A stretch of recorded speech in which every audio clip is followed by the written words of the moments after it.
some acknowledgement of homosexuality or same-sex behavior or gay people within local communities.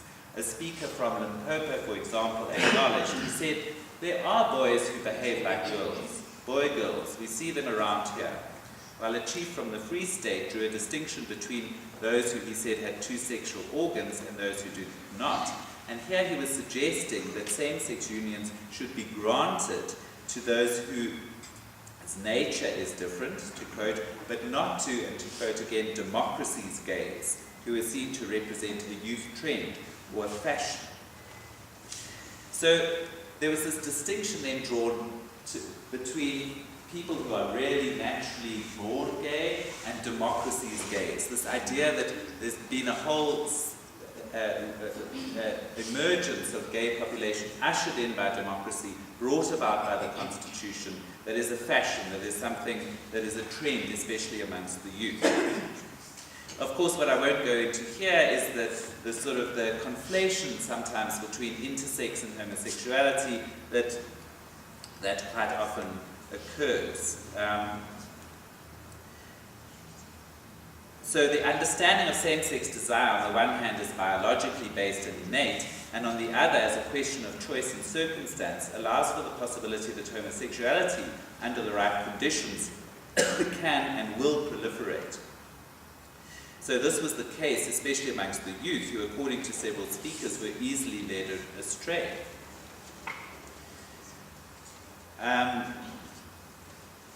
And the difference between the present and the past was summed up by a woman speaker in Mpumalanga who said, even under the previous government, the same-sex relationships were in existence.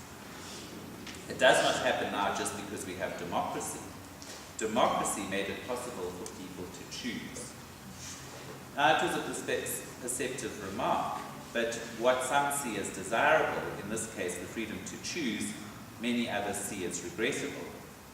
And what this particular woman was bewailing was what she saw as the triumph of individual desire over social responsibility. And the quintessential marking of this that was repeated over and over again in the hearings was that the non-procreative nature of this thing. That what she's alluding to is the privilege given to individual human rights over cultural norms or religious conviction. And the emergence of gay people is seen to coincide with the dawn of democracy, and to be inextricably tied with human rights that have undermined a set of hierarchical relationships. And especially in relation to traditional male authority, this is seen to fly in the face of tradition and custom. And a chief reflected at the Free State hearings. He said, one speaker said that for the past 2,000 years, there has never been such a strange thing. Even amongst the animals, I have never seen a cock chasing after another cock.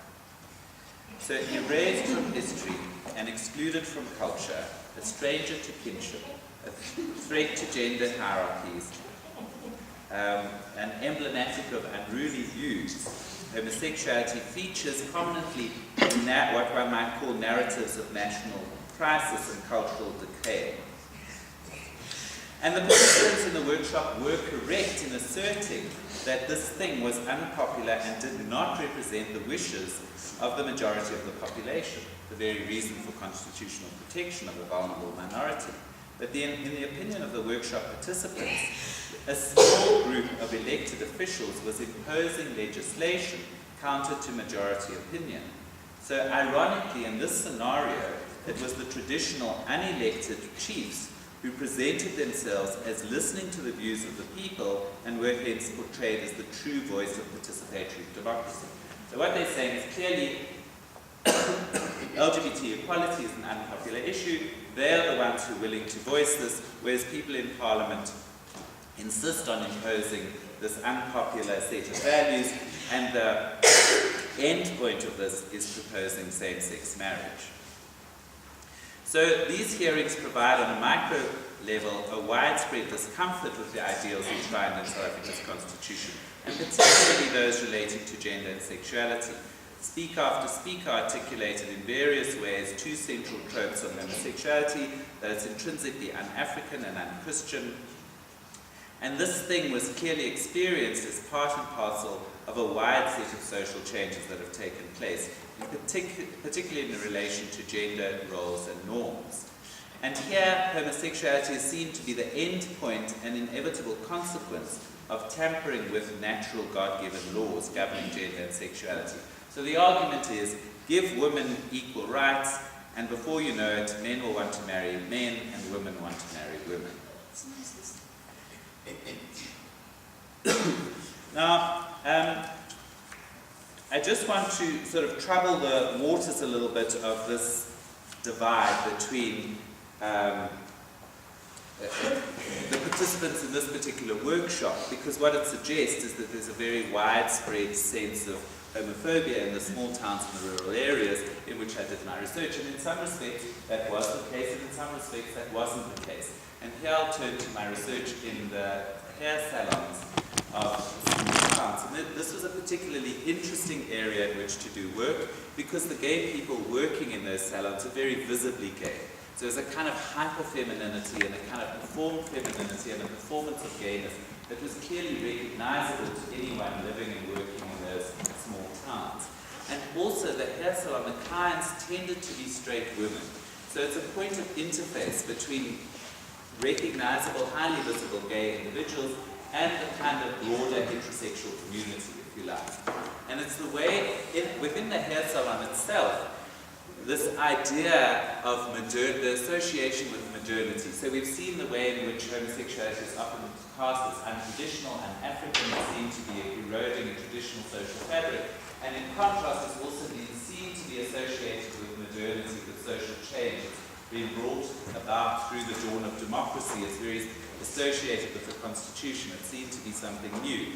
And yet, in the context of the hair salon, that association with modernity could be used to a certain economic advantage. So hairstyling, as we all know, is a very highly competitive economy, and yet the gay hairstylists were particularly popular. And so both gay-run salons would be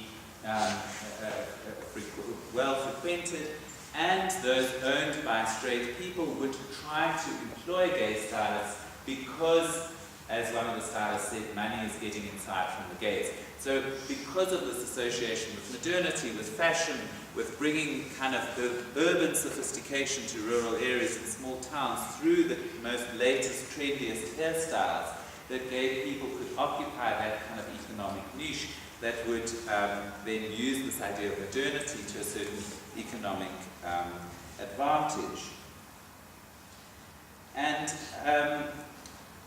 you know, one of these hairstylists, for example, was also a very strong member of one of the African independent churches, and this also wasn't uncommon, that gay people who would cross-dress would participate very much in community activities, including within conservative church communities. And there were some ways in which the Constitution also offered new forms of protection to LGBT people working in smaller areas, in small towns and rural areas. So, for example, when one of the hairstylists was mugged and he received a cut on his hand and went into the hospital, he asked to be accommodated in the women's ward, and because there was a sense from the hospital administrators that LGBT rights were protected in the Constitution, his wish was granted. So clearly there are ambiguous and paradoxical associations with homosexuality. So just to move out of the South African context for a moment here, you know, I've sketched a scenario in the South African context, but of course these ambiguous associations with homosexuality are ubiquitous. We are familiar with the multiple ways in which homosexuality is deployed to define its other. The work of Foucault shows how historically homosexuality was the conceptual tool used to define heterosexuality. And hegemonic masculinity, as Cornell has persuasively argued, is a relational concept defined in terms of what it is not feminine, not gay. So homosexuality functions as one of the ways to think about and articulate ideas about nationhood and belonging. And thus homosexuality becomes cast as un-African thereby, for those who hold this view, serving to define what it means to be African. So similarly, homosexuality features in public debates about what it means to be Indonesian or Filipino or Thai or American. So homosexuality is often wielded, particularly in post-colonial states, as a device to define the nations and its citizens, insiders and outsiders, own and other, local and non-local. And it's also the concept that was articulated by the Chief Justice of the Constitutional Court, Arthur Caskelson, who wrote the main judgment in the first case to come before the Constitutional Court in 1995, when he was ruling in the ruling against the death penalty, where he spoke very eloquently about the need to protect the weakest members of society and how that was the cornerstone of the constitutional democracy. So gays and lesbians emerge in this narrative as social outcasts, as marginal people in the narrative of the National House of Traditional Leaders, and as a prime example of the weakest amongst us, deserving of protection. And the symbolic weight of this protection is one that confirms a set of values that are seen as foundational to the new social order. And the founding moment of the new South Africa was inclusive of sexual orientation, setting an international precedent in this respect. So in some ways it's not playing the traditional role as the aberrant other against which the norm is defined, but rather has become emblematic of one of the cornerstones of the Constitution, the Bill of Rights and the protection that it affords all South Africans.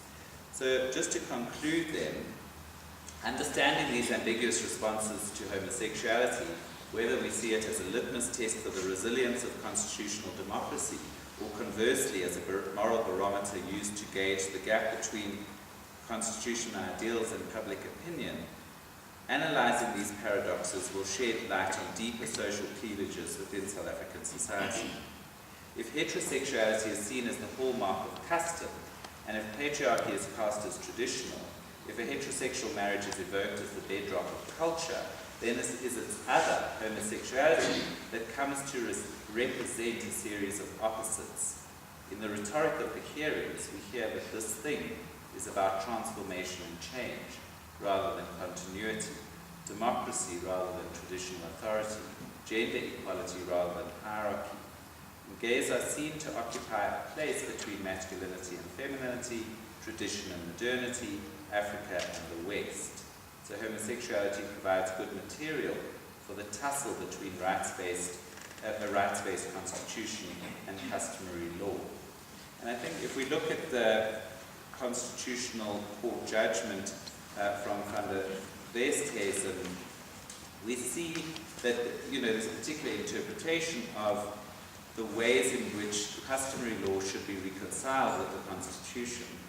And just to quote a couple of sections from that judgment, development implies some departure from past practice, a rule that requires absolute consistency with past practice before a court will recognize the existence of a customary norm would therefore prevent the recognition of new developments as customary law. So this is, can a woman take up the position of chief when in the past that has been a male preserve, and the judgment rule